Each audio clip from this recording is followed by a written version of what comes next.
Good everyone, this is our day 9 sa atuang Azola Gapi Chicken Backyard Farming.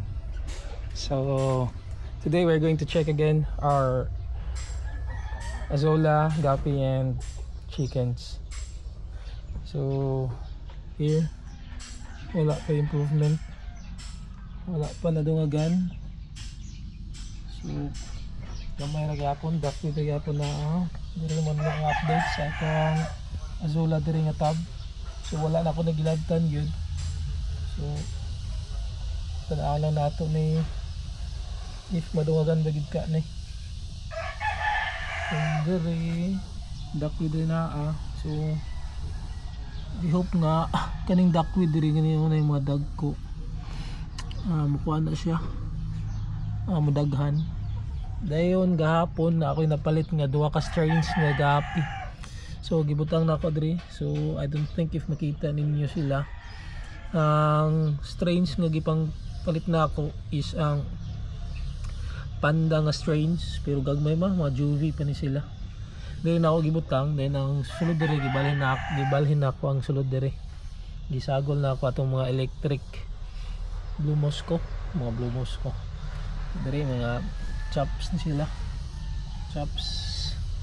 Ayan itong sola, yan gamay ra gyapon, so gyapon na dungagan. I-flip na to flip. I hope madagan itong sola. Then dere mga gyapon dako diri gyapon ang dominante. Dere nahurot ang tubig. So muna ito ang sitawa ni full gold. Dayon dali ang black. Diri ako gibalhin to ang kan dito to the pit electric blue. And then sa atong manok na napugad na siya. So isa ni siya nga medyo nagsakit na dito sa tulganan nila. So naay 7 kabuok nga mga chicks. So I hope healthy ni sila. So 7 ni sila kabuok. Then ang gray. So mga bae. So mga puti. Ang puti kanawayon. Nawayon mo daw tawag lani. So dito check nato dere.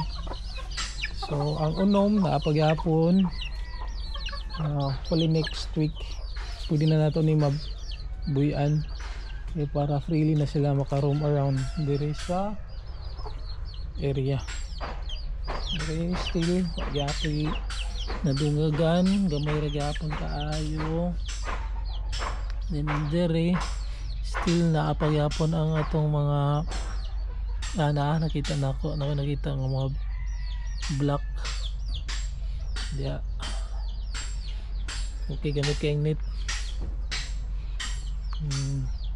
So naapagyapon ang mga kwan Blue Moscow, electric Blue Moscow nato dia. And next is so dire check nato na yung pan. Okay, ang diri tora makita ninyo ang mga na-acclimate na kundi sila gahapon. Dayon kani sila nga mga strain is tuxedo na sila. Tuxedo strain ni sila. Gapi nga tuxedo.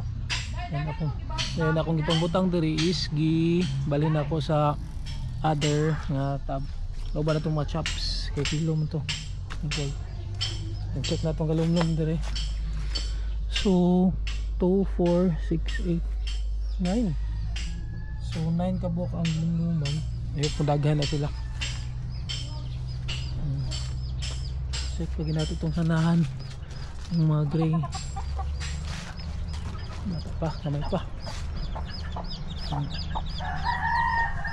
Check natin itong last na 8 kabuk piso ang isa gray.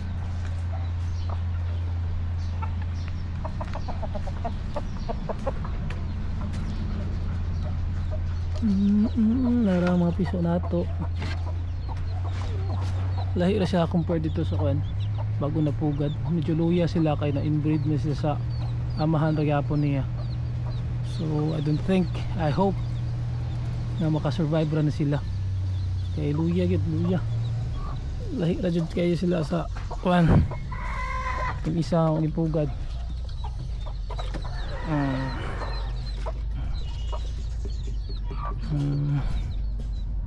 I hope makasurvive. Then especially if magulan-ulan, maglisod na sila. At ay high hope sure kita ni kay para pamasin kung pilay mabilin.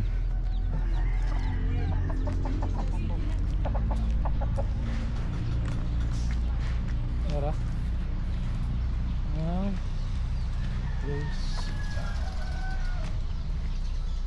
So that's it. So mo to ang update sa tuang gapi, azola gapi and chicken backyard farming. So wala kayo na daghan.